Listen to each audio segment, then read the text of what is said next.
Okay guys, I'm here today with Greg Jackson. Huge honor for me. Guys, Greg is one of or the best MMA coach in the history of the MMA. For those who doesn't know him, he has worked with some of the best UFC fighters in the history. And he owns his gym together with Mike Wink in Albuquerque. Sir. And guys, this week he's here filming a few instructional videos with us. And he's filming one about Jiu-Jitsu for MMA as well. And today he's going to show us here one of his favorite moves, which is the Pony Ride. The Pony Ride. Yes, sir. Yes, thank you. The honor is mine to meet you, sir. Thank you for having me. And we're going to come straight down here. Jamie's on top, half guard. Okay, so what we're doing here, guys, is we're going to displace our opponent. But we're going to do so kind of over my head. And the first thing that we have to do is we have to get control of our chin, which sounds funny until you get into this position and you realize that there's going to be a ton of pressure kind of sitting on your chin here. So this hand, guys, the far hand away, is going to sneak under his chin, and I just do it kind of like a little snake. I slide him right underneath here. I'm going to put my fingers on his shoulder, but the real trick here, guys, is the thumb goes underneath and into the armpit. So I'm going to go fingers on the shoulder, and then right under here, you can see that my thumb is going to come underneath the armpit. This thumb is going to reinforce the other thumb, so it makes an X. It's going to kind of look like this. So while you're here, this one's going to come in and make that X. Now I've got this shoulder kind of what we call loaded, right? Like I can move it a little bit. And what I want to do with the power of both hands is slip my chin right inside. So it's outside like this. I'm going to push, guys, and I'm going to tuck that chin right inside. That lets us, now that everything's locked up here, we're going to switch down to the legs, and that's going to let us do the Pony Ride. And what the Pony Ride is I'm going to take my outside leg, the leg that is not trapped. So one of these legs is free here. That's the one that's going to come right down to the ground. And I just put the palm of my foot down here. This is nice and loaded, guys, and the Pony Ride means that I'm going to lift my hips up off the ground with this foot, and at the same time, his knee is going to come up to my nose, and what's going to happen is his head is going to slide right up, and I'm going to use my hands at the same time to push him up and over. Now you can notice, guys, that I still have a good frame on this armpit, but I'm going to transition over to the hips now. So what I want to do is I'm going to take the hand that's closest to the leg. That's going to come back, and this hand's going to kind of keep him away, and I'm going to grab this foot and just put it right over his hip. Now what's great is that this foot is in the hip, so I can pull this knee right out. So now at this point, guys, if you want to do any leg lock that you want, you feel that you've got knee bars, obviously foot locks are right here, you can invert, you can go after a lot of stuff. But for MMA purposes, guys, we're just going to continue to get up. So I'm going to keep this leg here. I'm going to move this way, guys, and I'm going to extract this bottom leg right on out of here.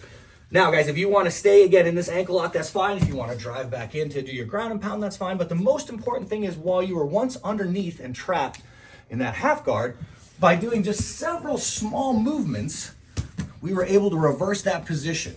Having a good frame here, guys, is so important. Getting underneath. Remember, thumb reinforcing thumb. This foot sits outside, guys. I shoot this up and out, and my leg is coming up. So I'm giving him basically a ride, just like a pony. I keep this hand here, guys. This one comes up and over. I then counter pressure that out. I'm going to come up here, guys. And again, if you want to do your ankle locks, and there's plenty of great videos out there that'll do that for you, bringing this foot out, pulling this foot back, guys, is what we're doing today, where we're just exiting. Now I'm on top, and I can turn the tables. Oh, Greg, so you're one of the best MMA coaches in the planet, and I think like Jiu-Jitsu for Jiu-Jitsu is totally different than Jiu-Jitsu for MMA. Yes. And everything in this scenario here, you kind of had the leg lock submission over there, and you choose to come on top. So what's the mindset that you try to teach to your students regarding like Jiu-Jitsu for MMA? So it's very specific. What a great question. So Jiu-Jitsu for MMA has to prioritize not getting hit in the head. And what can happen a lot with leg locks is leg locks are so beautiful, they're wonderful, they work so well. But sometimes you can get hit. So we try to prioritize making sure that you're in a good position to stay offensive. So what can happen with an ankle lock, so I'm looking for it and I start getting hit, well then I kind of have to change the position and do that your priority shifts.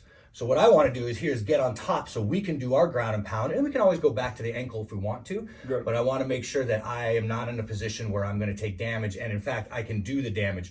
And that's everybody's personal call. Sometimes it's time for an ankle lock, and you should go for it. Yep. Sometimes the ankle lock might be early on in the match, might be too dangerous, or later on when you're very sweaty.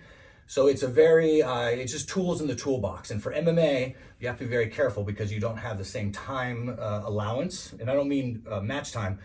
When you're trying to get an ankle lock and someone's going bang, bang, it's a lot different when you can adjust and they adjust and you adjust. So no, and then my follow-up question for this would be in the same subject. So like, for example, many times I see jiu-jitsu guys that they start doing MMA, and then in my mind, they stay so focused on getting the submission that they forget to create damage.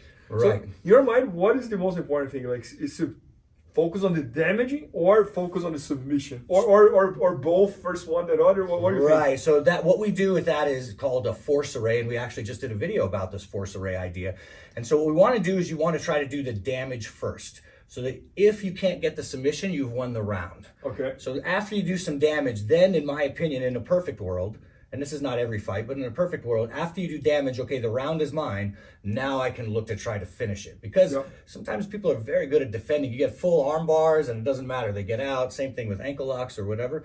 So I want to make sure, okay, the round is won. I'm doing well here. Now if I want to try to risk after a finish, that's the way I would like to do it.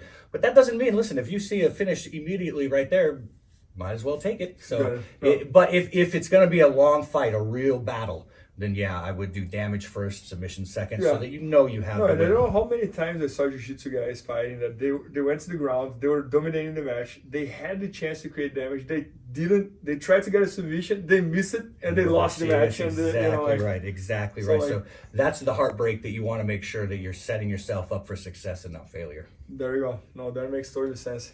Yeah, guys, so as you guys can see, like, Greg's super knowledgeable about MMA, also about jiu-jitsu. This week he is shooting an entire structure all about like jiu-jitsu for MMA. So make sure to check that out. It's going to be at bjjfanatics.com and dynamicstriking.com. And don't miss the chance to learn from this living legend here. Oh, thank you for having me, sir. Thank you very much. Thank you. Please help me out to grow my YouTube channel. Just click subscribe.